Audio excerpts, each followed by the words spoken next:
perfection is your enemy. Why is that? Well, we all know that perfection is the enemy of completing things. That's one aspect of it. But what's not discussed quite so much is what the downsides of perfection are if they are actually achieved. Now, in the modern day, we use so many digital tools. One of the aspects of digital technology is that it really can give you a nigh on perfect finish. So if you take, for example, 3D graphics, one of the things that tends to look very unrealistic is when something has a completely perfect shiny chrome finish, let's say. That perfect finish can just convince the eye that it's not real, because we don't look around ourselves and see, even on the shiniest car, a really true mirror finish on something. There's always a slight imperfection, a smudge of dirt, a micro dent or scratch. Those kinds of things just are inherent in every aspect of the world around us, the physical world. Similarly with sound, if you listen to even the quietest of environments, you'll hear some sort of rumble in the background from deep vibrations in the ground, or an aircraft going overhead, even if you're in a completely silent part of a village or out in the countryside. So when we work with something like a DAW, or a digital audio workstation, and we use a digital synthesizer, a plugin, for example, that computer-generated waveform is going to be about as perfect as the ear can determine. So that again can become a clinical sound that the ear doesn't like so much.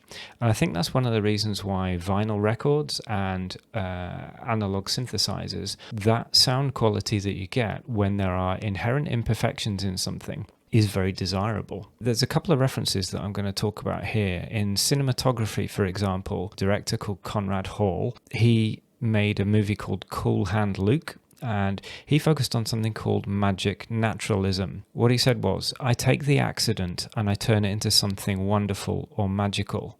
So clearly the accident is something that he didn't intend, something that wasn't predetermined or thought out.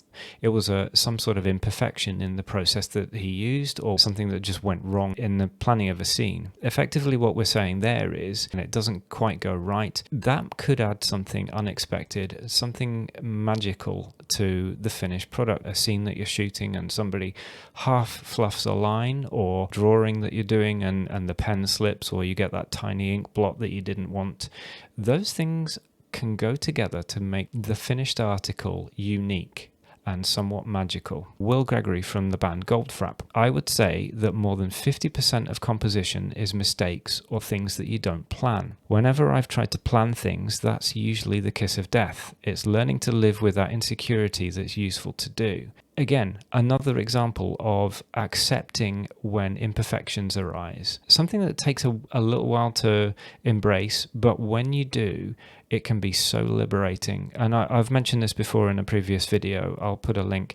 The ability to do the best you can in any given moment, but to accept once that moment is gone, that is a finished piece, or that is a bit of work that you can put a sticker on the end and say, that's what I did, rather than perhaps going back and reworking it again and again and again.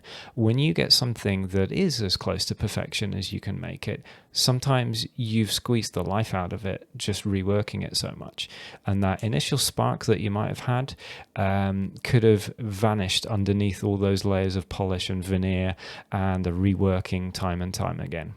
This has got a couple of benefits. Obviously, as I say, you can sometimes end up with a more lively and interesting end result, but it's also a way of looking after yourself and being kind to yourself, because punishing your own efforts time and time again to come up with the perfect outcome, that can be tough going. Instagram filters, you look at those, the simplest of things that we put over the top of photographs to put online, they can make things look old-fashioned. They can make things look dirtied up and scratched, like the lens has seen better days. Saturation plugins over the top of perfect waveforms in DAWs, calling it done sometimes, even if it's not perfect, and then revisit what you've done, you might find that it is closer to perfection than you expected.